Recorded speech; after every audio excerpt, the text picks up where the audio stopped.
ನಮಸ್ಕಾರ, welcome to Yoyo Kannada. ಬನ್ನಿ ಈಗ ತಿಳಿಯೋಣ ಶನಿವಾರ ಪೇಟೆಯಲ್ಲಿನ ಚಿನ್ನದ ಬೆಲೆಯನ್ನ. ಸತತವಾಗಿ ಏರಿಕೆ ಕಂಡಿದ್ದ ಚಿನ್ನದ ಬೆಲೆ ಇಳಿಕೆ ಕಂಡಿದ್ದು ಆಭರಣ ಪ್ರಿಯರಿಗೆ ಗುಡ್ ನ್ಯೂಸ್ ಸಿಕ್ಕಂತಾಗಿದೆ. ಕಳೆದ ವಾರ ಬೆಲೆ ಏರಿಕೆ ಕಂಡಿದ್ದ ಚಿನ್ನ ಮತ್ತು ಬೆಳ್ಳಿ ಇಂದು ಇಳಿಕೆಯ ಹಾದಿಯಲ್ಲಿರುವಂತಿದೆ. ಸೋಮವಾರ ಎರಡು ಲೋಹಗಳ ಬೆಲೆ ಕಡಿಮೆಯಾಗಿದೆ. ಚಿನ್ನ ಮತ್ತು ಬೆಳ್ಳಿ ಎರಡೂ ಬೆಲೆ ಇಂದು ಇಳಿಕೆ ಕಂಡಿವೆ. ಚಿನ್ನದ ಬೆಲೆ ಭಾರತದಲ್ಲಿ 10 ಗ್ರಾಂಗೆ 300 ರೂಪಾಯಿನಷ್ಟು ಕಡಿಮೆಯಾಗಿದೆ. ಭಾರತದಲ್ಲಿ ಸದ್ಯ 10 ಗ್ರಾಂನ 22 ಕ್ಯಾರೆಟ್ ಚಿನ್ನದ ಬೆಲೆ 71,000 ರೂಪಾಯಿ ಇದೆ. 24 ಕ್ಯಾರೆಟ್ನ ಅಪರಂಜಿ ಚಿನ್ನದ ಬೆಲೆ 77,450 ರೂಪಾಯಿ ಆಗಿದೆ. ಪ್ರತಿ ಕೆಜಿ ಬೆಳ್ಳಿಯ ಬೆಲೆ 1,03,000 ರೂಪಾಯಿ ಗಡಿಯಲ್ಲಿದೆ. ಬೆಂಗಳೂರಿನಲ್ಲಿ 22 ಕ್ಯಾರೆಟ್ನ 10 ಗ್ರಾಂ ಚಿನ್ನದ ಬೆಲೆ 71,000 ರೂಪಾಯಿ ಹಾಗೂ 24 ಕ್ಯಾರೆಟ್ನ 10 ಗ್ರಾಂ ಚಿನ್ನದ ಬೆಲೆ 77,450 ರೂಪಾಯಿ ಇದೆ. ಚಿನ್ನದ ಆಭರಣ ತಯಾರಿಸಲು ಬಳಸುವ ಕೂಲಿ ತೆರಿಗೆಗಳು ಪ್ರದೇಶದಿಂದ ಪ್ರದೇಶಕ್ಕೆ ಬದಲಾಗುತ್ತವೆ. ತೆರಿಗೆಯಲ್ಲಿ ವ್ಯತ್ಯಾಸವಾದಾಗ ಬೆಲೆಯಲ್ಲಿಯೂ ಕೂಡ ವ್ಯತ್ಯಾಸವಾಗುತ್ತದೆ. ಚಿನ್ನದ ಬೇಡಿಕೆ ಹೆಚ್ಚಾದಾಗ ಅದರ ಬೆಲೆ ಏರಿಕೆಯಾಗುತ್ತದೆ. ಹಬ್ಬಗಳು, ಹೂಡಿಕೆ, ಆಭರಣಗಳ ತಯಾರಿಕೆ ಇತ್ಯಾದಿ ಕಾರಣಗಳಿಂದ ಚಿನ್ನಕ್ಕೆ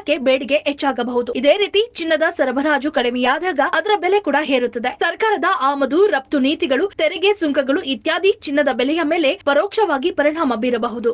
ಈ ವಿಡಿಯೋ ನಿಮಗೆ ಇಷ್ಟವಾದಲ್ಲಿ ಲೈಕ್ ಮಾಡಿ, ಶೇರ್ ಮಾಡಿ, ಸಬ್ಸ್ಕ್ರೈಬ್ ಮಾಡಿ.